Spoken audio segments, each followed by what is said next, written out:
Hi everyone, my name is Dr. Matt Williams. I'm a tutor in politics here at Jesus College at the University of Oxford. Now, when does 1 plus 1 not equal 2? Or when might it not equal 2? This is a past interview question for mathematics, but could also be used for philosophy or computer science. Now, crucially, as with all interview questions at Oxford and similar universities, this is not primarily a test of stuff that you know. You, for example, would not be expected to know that a 300-page proof was written as to why 1 plus 1 must equal 2 by Alfred North Whitehead and Bertrand Russell back in the 1910s, called Principia Mathematica. You wouldn't need to know it, and you certainly wouldn't need to be one of the few people that have read it. But what you would need to do is to just start thinking out loud, try and break down this pretty odd problem and question, and with the help of the interviewers you would get somewhere to coming up with some interesting answers in all likelihood. So let's start with some sort of fundamentals. What are we sort of assuming when we say 1 plus 1 equals 2? Well, quite often in sort of day-to-day arithmetic, we might say we've got one thing and we add it to one other thing and we've got two things. But this of course raises an interesting problem about the representation using numbers, that okay, this is one thing and this is one thing, but that's only sort of a shorthand.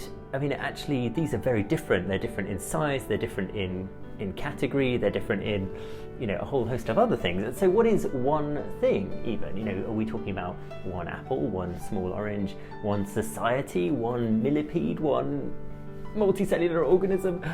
All of these things we've sort of, as a shorthand, designated with the number 1, but of course, that's just for our benefit.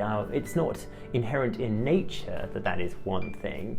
So we need to be sort of careful that perhaps one thing plus another thing might not equal two things according to the same categories.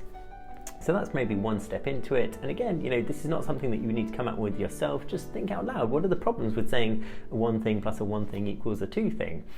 Another thing that you might know about is that typically in standard mathematics we are using the decimal system. In other words, our numbers are to the base number 10, hence decimal because of our 10 fingers, and deci being the root word of other words like decade, and that again means 10.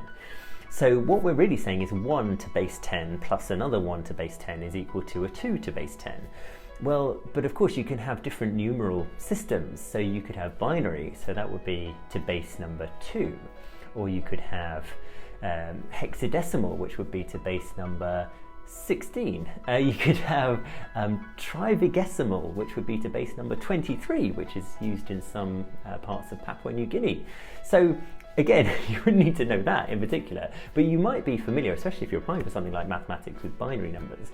So then we could get into a really odd conversation along the lines of, well, 1 to base 10 plus another 1 to base 10 could equal 10 to base 2, because the number 2 in binary is 1, 0. Except it's not 10, it's 1, 0, and we've broken a whole lot of axioms and rules of mathematics in coming up with that basically nonsensical sentence. But this raises a really interesting and foundational point which the interview would be gravitating towards, which is, do we discover mathematics, or have we invented it as a species? Is it just an artifact of human culture? Are all these sorts of axioms to do with base numbers just derivative of the number of fingers we have, and therefore in a sense meaningless with regards to the relationship to nature, and that it's all just like counting these two things as 1 and 1, that it's basically a shorthand that makes our lives easier but doesn't actually have that connection, that definitive connection to nature? Now that is a bigger, much more complex, much more interesting, I would say, philosophical question that we could grapple with. There's no right answer to it, but the crucial thing is to express yourself and explain what you think. Use the stuff you know, but don't think that you're being tested on your knowledge, because ultimately we will push you beyond what you could possibly know, and we will delve into what you think, and we're much more interested in what you think. So, because of that, let me know what you think in the comments, please. I'd love to hear your answers to this question, and I look forward to seeing you next time. Thanks so much for watching. All the best. Bye now.